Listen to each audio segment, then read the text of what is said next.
Hello students, today's lecture we are going to environmental studies syllabus discussion SYBCS class. Okay semester third. मग त्यामध्ये तुम्हाला आता environmental studies किंवा environmental science किंवा environmental awareness हा जो सब्जेक्ट आहे त्यामध्ये टोटल तुम्हाला या सेमिस्टरला क्रेडिट बेस्ड सिस्टीम असल्यामुळे तुमचं काय झालं यावर्षी सेमिस्टर पॅटर्न तिथं ॲप्लाय झाला आहे म्हणून तुम्हाला सेमिस्टर वाईज ते काय आलं आहे सब्जेक्ट आला आहे. तर त्यामध्ये फर्स्ट जो आपण त्याच्यामध्ये काय बघूया चॅप्टर इंट्रोडक्शन्स. ओके त्यामध्ये आता फर्स्ट चॅप्टर तुम्हाला एकूण टोटल 4 चॅप्टर म्हणजे 4 चॅप्टर त्याच्यामध्ये आहेत. त्यामध्ये फर्स्ट जो आहे इंट्रोडक्शन टू एन्व्हायरमेंटल स्टडीज, तर त्यामध्ये आपण बघणार आहोत multidisciplinary source nature of environmental studies, then scope and importance concept and sustainability ई डेव्हलपमेंट. ओके एवढं सगळं आपण त्याच्यामध्ये फक्त काय scope and importance and concept is important in this chapter. Okay and definition of ecology किंवा डेफिनेशन एन्व्हायरमेंटल स्टडीज हे त्याच्यामध्ये आपण बघणार आहोत. देन सेकंड युनिट इकोसिस्टीम, मग त्याच्यामध्ये what is mean by ecosystem आहे, त्यानंतर त्याचं structure and function.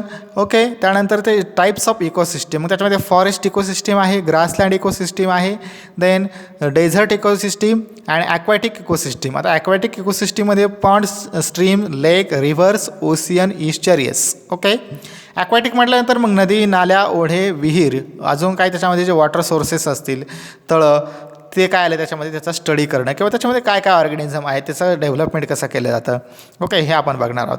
Then third unit आहे natural resources, renewable and non renewable. मग नॅचरल रिसोर्सेस आहेत, नॅचरल रिसोर्सेसमध्ये त्याचं रिन्युएशन होतं, परत नॉन रिन्युएशन कसं होतं किंवा जर होत नसेल तर ते काय आहे. ओके मग त्यामध्ये फर्स्ट आहे लँड रिसोर्सेस, लँड रिसोर्स, त्यानंतर डिफॉरेस्ट्रेशन. तर लँड रिसोर्सेस म्हटल्यानंतर त्याच्यामध्ये काय जी सॉईल आहे, जे अर्थ आहे, अर्थवरती जी काही लँड अवेलेबल आहे तिचं रिसोर्स काय आहे. Okay then deforestation. आता डिफॉरेस्ट्रेशन म्हटल्यानंतर काय जे कटिंग ऑफ ट्रीज आहे हा कन्सेप्ट काय आहे ते बघितलं जाईल.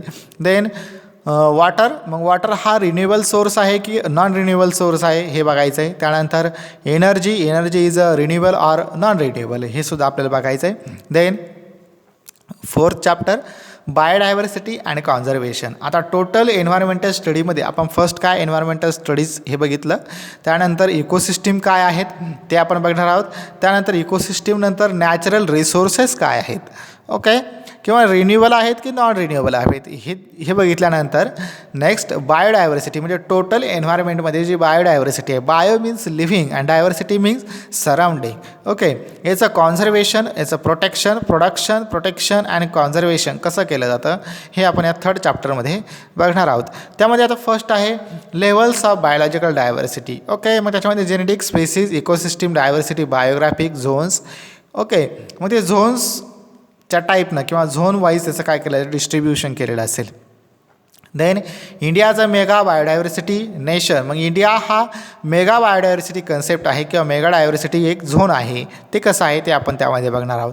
देन थ्रेड्स ऑफ बायोडायव्हर्सिटी म्हणजे त्याच्यामध्ये habitats loss, man wildlife, biological invasion, conservation, biodiversity, ex situ in situ conservation of biodiversity हे कन्सेप्ट आहेत.